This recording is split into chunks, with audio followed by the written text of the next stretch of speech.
21-এ programme করে, 22-এ programme করে, 2019 সালে 8 স্তম্ভ স্থাপন করে। কারণ শহীদ আবরারকে আমরা হারিয়ে দিতে চাইনি।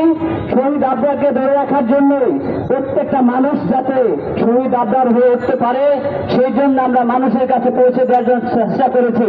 আপনারা দেখেছেন সেই শহীদ আবরারকে জীবিত রাখতে গিয়ে আমাদের কি পরিমাণ অত্যাচার নির্যাতন সহ্য করতে হয়েছে। 2022 সালে 7 অক্টোবর যখন আমরা প্রোগ্রামগুলো সবেমাত্র শুরু করতে যাচ্ছি, বাংলাদেশের ভারতের দাসত্ব কায়েমকারী, ভারতের দাসত্ব লেজের মৃত্যুকারী সংগঠন আওয়ামী লীগের ফ্যাসিস্টের দোসর ছাত্রলীগ আমাদের উপর হায়নার মতো আক্রমণ শুরু করে। আমরা সেখান থেকে প্রতিবাদকে থামাইনি, আমরা আমাদের প্রোগ্রামগুলো বাস্তবায়ন করার চেষ্টা করেছি।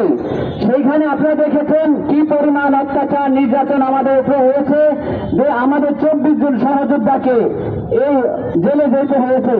সেই আমরা একটা করে এই কথা স্পষ্ট করতে চাই, যাদের নেতৃত্বে আমাদের উপর হামলা হয়েছে, সেই আবরার ফাহাদের উপর যারা হামলা করেছে এবং আমাদের উপর যারা হামলা হয়েছে তাদের বিচারে বাংলাদেশে হতে হবে। সেই 24 জন সহযোদ্ধার মধ্যে আসিফ মাহমুদ আছেন, তাদেরকে আমরা যারা যেহেতু সরকার আছেন তাদেরকে স্পষ্ট বলতে চাই, বর্তমান বাংলাদেশ এই আবরার আমাদের অগ্রণী ভূমিকা পালন করেছে, তাদের বিচার যাতে বাংলাদেশে হয়। যদি না হয় তাহলে আমাদের শহীদদের সাথে বেইমানি করা হবে, আবরার ফাহাদের সাথে বেইমানি করা হবে।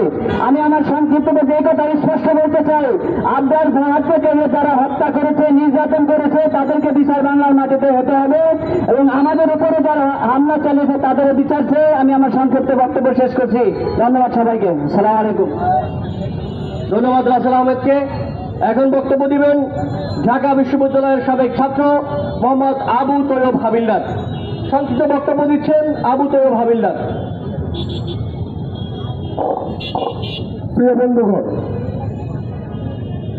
আজকে যেই স্থানে আমরা দাঁড়িয়ে আছি সে স্থান আবরার এবং আবরারের সহযোদ্ধা ভারত বিরোধী বন্ধুদের, যে ভারত সরকার এই বিগত 16 বছর